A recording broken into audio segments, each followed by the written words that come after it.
Check it out now. Ladies and gentlemen, this series that we do on the podcast side, which we are repurposing for radio here today in a special radio/podcast jam. I don't know what the word was that I was looking for there. A medley. This is longer. This has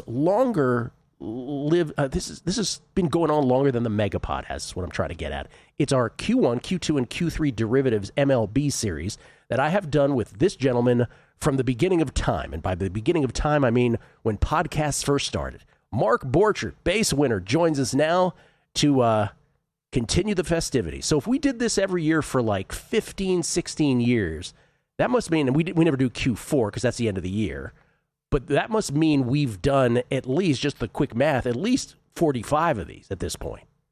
Yeah, I think we started maybe in 2008. Possibly. Oh, wow. Even more. I remember doing some World Cup with you back before in 2010. I remember doing some World Cup with you. So it goes back that far at least. So I would say 2008 would be it. So almost 20 years, and it's been fun. It's been so fun, Gill, working with you, and I really appreciate the opportunity to talk baseball every day. Come on, we love you. Once a week with you. Actually, That's right. You don't let me get on every day. Well. I would love to have you on every day. Is this you making a plea for every day? I would love to have you on every day. Okay, so for those who don't know, what we're doing here is we're just going through, by the way, it's Q2. It's about the halfway point of the season here. Some teams have crossed it. Some teams are about to. And essentially, we want to look at baseball betting stats. Some are going to be just a narrative of what has happened in the first half of the season and may not be predictive moving forward. Others, though, you may find very predictive. Let's start with the broader ones, and we'll sort of narrow it down to the more proprietary things like first five betting numbers and first inning betting numbers, because we want to try to cover as many markets as we can. First, broadly, Mark, because your numbers will differ a little bit. I'm going to look at the covers.com numbers for these. The most profitable team in baseball, if you went through the bizarro exercise of just betting this team every single game to win a unit if they're a favorite, risking a unit if they're a dog. If you did this every game, and by the way, if you're doing it every game, you're doing this wrong, but just for the purposes of this exercise, the most profitable team in baseball is? The Milwaukee Brewers is what I have. Covers has it as the Washington Nationals. They got it Nationals, White Sox, Brewers in that order. It's really close. So first of all, shout out to Carl Sack for Killer Sports. This tool is really good, and this one I use to get this kind of information. So I would highly recommend it. But he's got the Brewers with a 1038. If you bet 100 a game, you'd be up 1,038. And then the Nationals really close, 1,022. So one of those teams for me, Gil, is a team that I've backed a lot with the Brewers, and one of the teams that I've lost a lot of money on the Nationals. Yeah. By the way, for those who are wondering, how can those two things be different? In the Killer Sports case, as you said, I think in the favorite, they're risking $1, where I think in this one, they're risking more than $1 to win $1. So there's going to be a little bit of a math discrepancy. But in whatever order, it's the Nationals and White Sox and the Brewers up on top of that list. Who would have had the Nats and the White Sox in that upper echelon when the season first began? And it should be pointed out as well that this bizarro exercise of just, I'm going to bet this team every single game of the year, right? Which no one does, but let's just say they did. Only, 3, 6, 9, 11 teams are profitable. That's it. That's the list. The other 19, with the exception of the Dodgers, who would have you down $1 or something, but the other 18 are all in the red. The biggest hemorrhaging of money, if you did this bizarro exercise, bet them every single game, either favorite or dog, is the Mets. My team. The New York Mets. God. They just edge out the Red Sox and the Tigers. And that makes sense, again, for those who are wondering, okay, why would that be? The Mets they were considered to be a really good team preseason, as were the Red Sox by many, as were the Tigers by many. So they lost a lot as favorites, right? They continue in the case of the Mets to lose as favorites. They lost a couple games yesterday to the Cubbies. But, as favorites by and large many times, but now as dogs more often. Still, those are the three biggest hemorrhaging teams in all of baseball. Do you think, in both the good and the bad, that those things persist in the second half of the season? I don't think the White Sox are going to be able to do it, Gil. And I don't think the Nationals are either. I think that the pitching on both ends.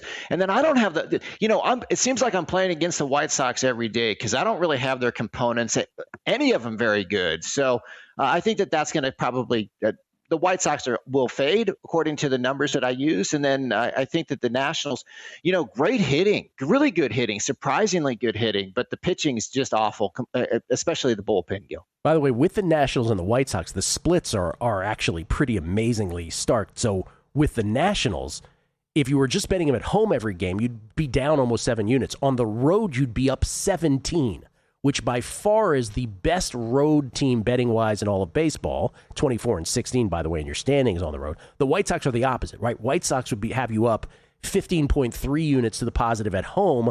You'd be losing money on them, 5.5 units on the road. So big, stark splits on those two teams in terms of their success, whereas with the bottom teams, well, they just suck either way, right?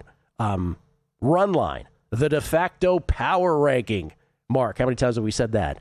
Of all of these baseball teams in terms of betting, your number one run line team, again, for those new to this, favorites, giving a run and a half, dogs, getting a run and a half. So even if you lose by 1, you would get a win. The most profitable run line team in all of baseball is? The Braves, America's team. Covers has the Rays a little more profitable than the Braves. Braves would be second. Where do you have the Rays? Second? It goes Braves, Brewers, Nationals, Rays. Oh, that is on different. The run line. That's interesting. Yeah. Well, and it's what's interesting about the run line. I just want to get this in. We can get back to it. But the away favorites, they're actually performing better than the money line, and you never see that because you got to pay a little bit more juice on the run line. So it's interesting. It's an interesting trend this year. And it's really kind of steered me to play more run lines. So I'm intrigued by what's going on. I am not a huge run line bettor. However, there are opportunities like every few weeks where I go, you know what, the situation just makes sense. How often are the two of you guys betting run lines in baseball? I am not very often. Dustin, it's a great question. It used to be less than 5% of all the plays I gave out, and I would say that it's approaching maybe 30%. Wow. And I think there's something. I think there's something there. I think it's the way that the teams are shaping their bullpens up. I'll see teams. They're only down by 2 runs. They're bringing in their underbelly. The underbelly comes in. They're only down by 2. So I think that there's actually some strategy or some. Maybe teams are looking forward. They're like, well, our win probability on this game is this, and so they put in a lousy reliever. And I'm because they used to it used to be pretty standard how people would use a relief, and I'm just amazed sometimes when the game's still close, they'll bring in the Chuck roasts of the bullpens. By the way, the worst run line teams Covers has is the Giants, followed by the Mets and the Seattle Mariners. Interestingly, in that as well. So again, when you are favored, it doesn't get home. You don't win games big. When you're a dog, you ain't keeping them close either. But the Giants are the worst. You have the Giants as the worst on the run line. Yeah. Let's see where that goes. It's Giants. It's Giants, Phillies, Mets. Yep. Giants, Phillies, Mets. Okay. We'll get into umpires next, but more importantly, we'll get into first fives and first innings as well, in case you bet those markets. Mark Borchard, Basewinner. At Basewinner on Twitter, basewinner.com is where you can find him as well. Gill Alexander, Dustin Sweetelson. Dustin, you've hit the big time. You're on the Beating the Book podcast. Never gets bigger than this. That's what I hear. Yeah, it's huge. That's what I hear. Mark Borchard joining us for the Q2 Baseball Derivative Show for baseball bettors. Just want to go through these real quick. One, this is just also weird, Mark, but we always talk about this whenever we do this, we're just talking about randomly backing teams, bizarro exercise every single game, whether they're a favorite or a dog. No one ever does that, but just for purposes of seeing how teams have been killing or really enriching bettors. We do it with starting pitchers, too. This is even more ridiculous, right? But the most profitable starting pitchers in baseball per Covers, shout out to the people at Covers.com. And this, what kills me about this is the most bizarre list I've ever seen, I think, in the time that we've been doing this. Tomoyuki Sugano of the Colorado Rockies. If you had backed him every single game that he has started this year, the Rockies are 10-5, you'd be up over 10 units. So he's one of them at the top here. Next would be Foster Griffin. Foster Griffin of the Nationals. Foster Griffin would have you up 10 units as well because the Nats are 12-4 in games that he started. And then, not to be outdone, it's Joey Cantillo of the Cleveland Guardians. You'd be up not quite as much as those guys, but you have 9 units if you backed him.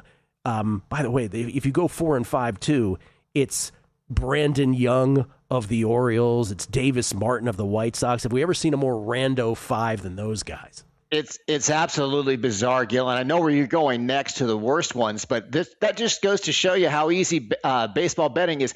Yeah, just bet against this Sagano guy.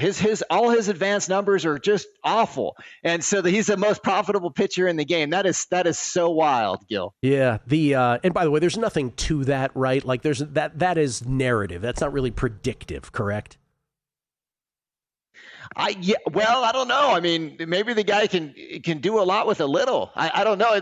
I just know on Sugano's case, it's like it seems like I'm betting against him all the time because his advanced numbers are terrible. Yeah. So yeah. It shows you like, and if you look back at that like match, it looks like, well, you have this guy versus this guy, and these are what the numbers are. And so I think overall, if you have this set of numbers versus this set of numbers, and you look at 200 games, it'll go to what the probability is. But so this is in a year. What did Vin say?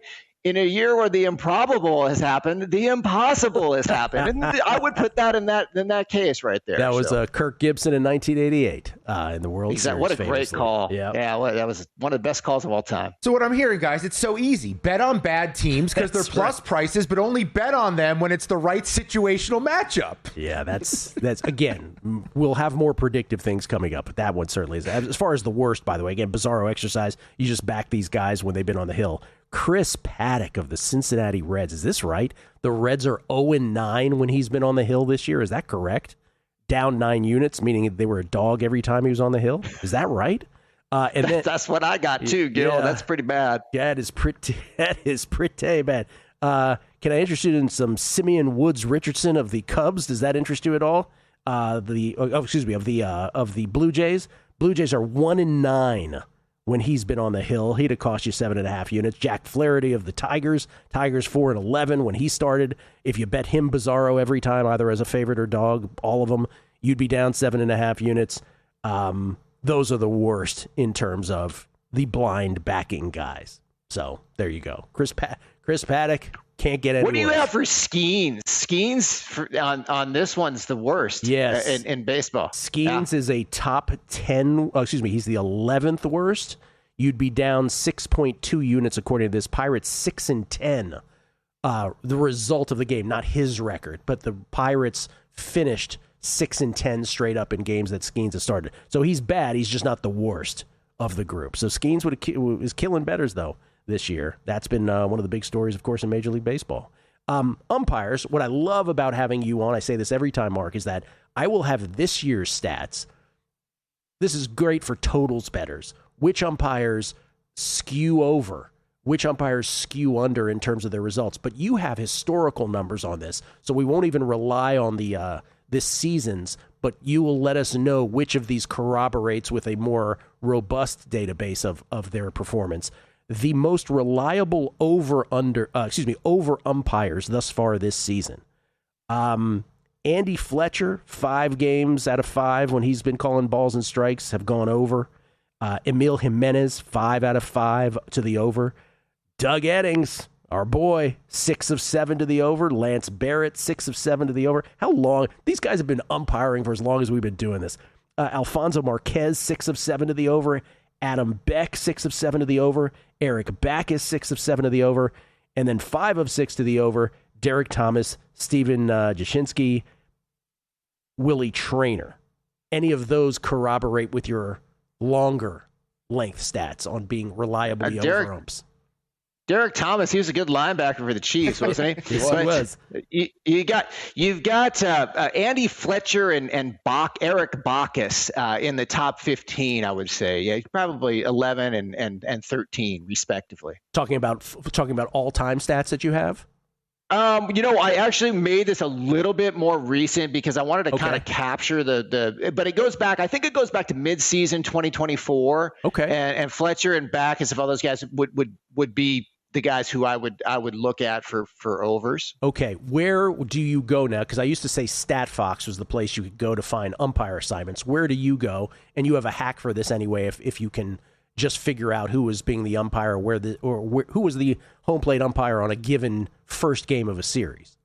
Yeah, it's always gonna. I don't even bother with the first game of the series because it's just too time consuming to manually do it. But once the first game gets played, then I just run a program, and it plugs it gets whoever the first base umpire is, he moves to home plate the next day.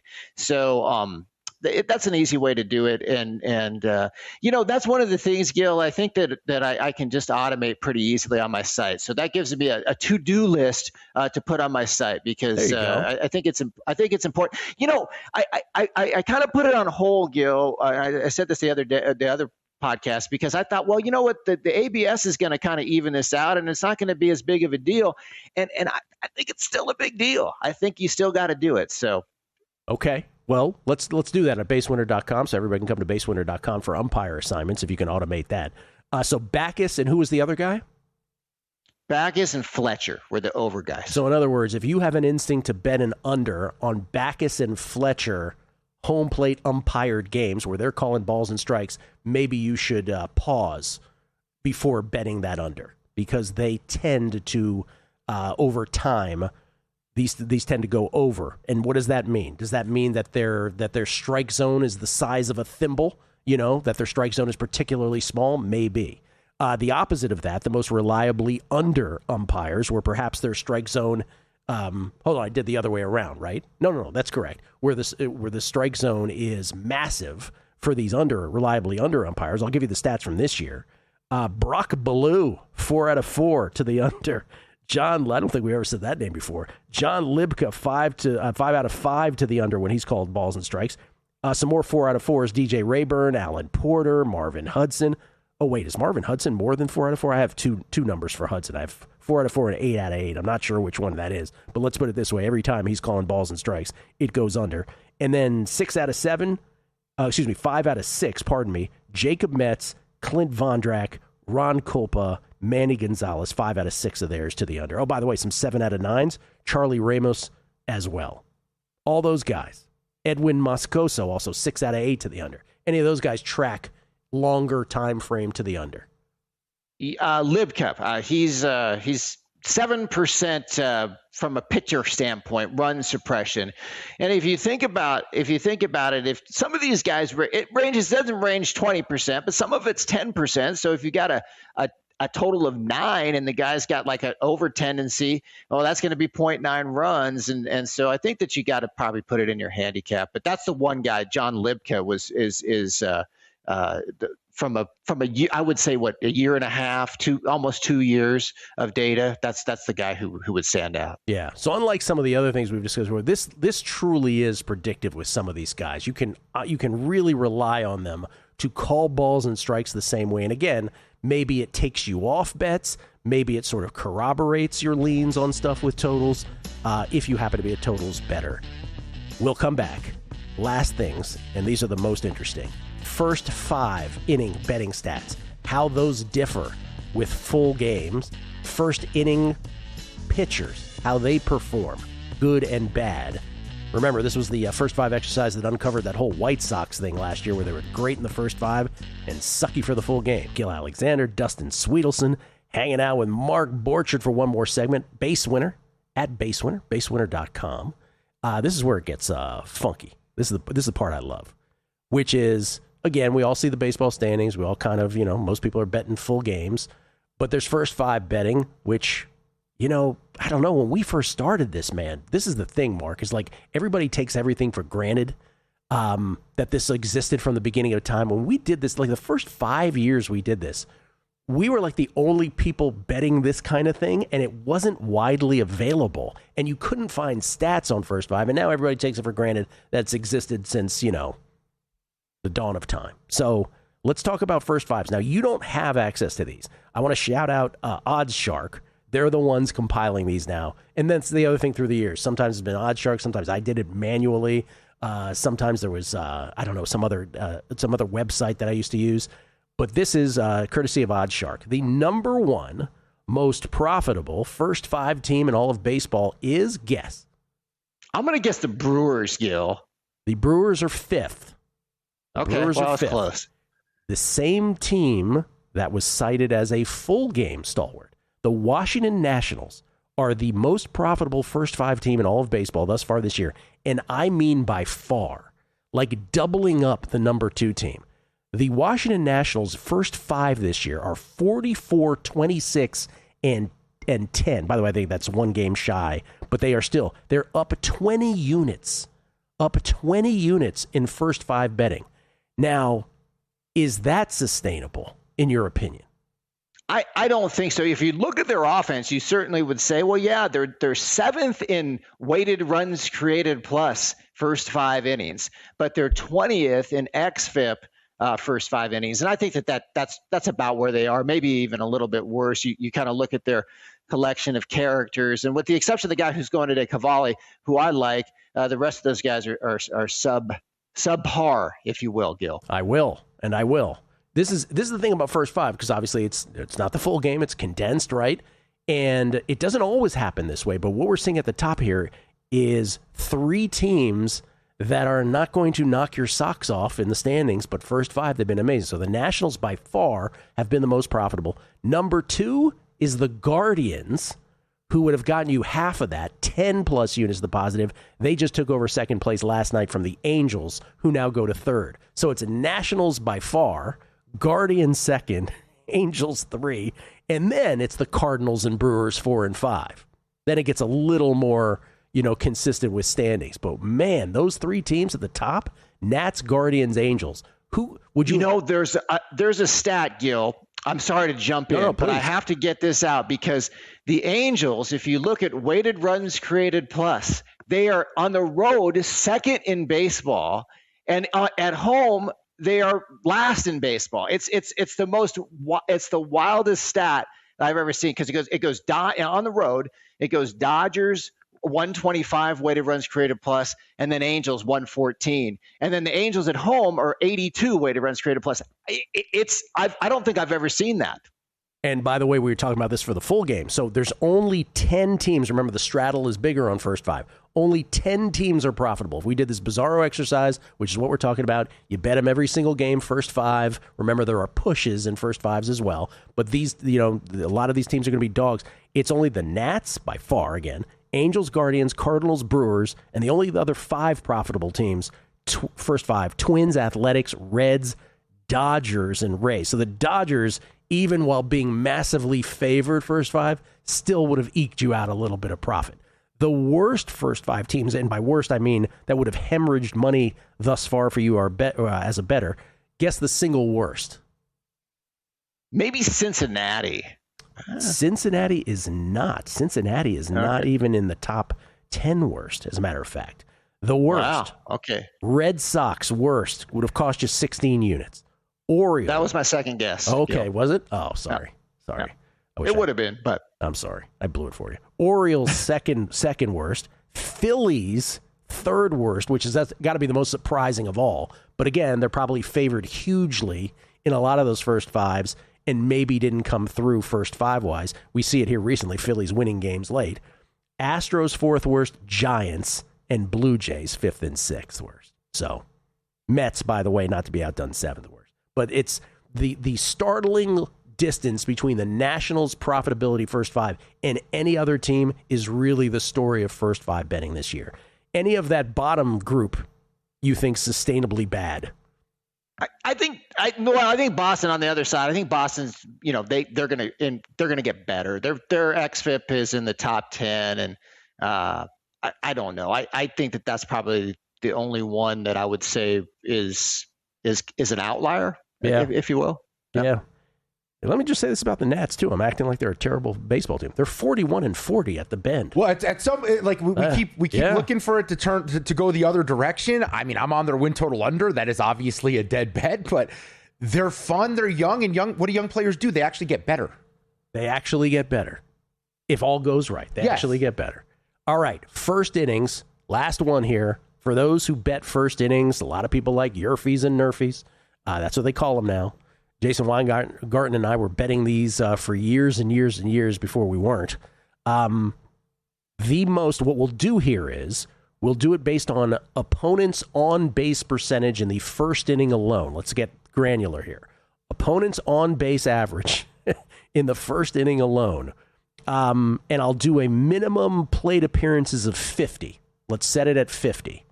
The worst starting pitcher in baseball in first innings this year, minimum plate appearances faced 50.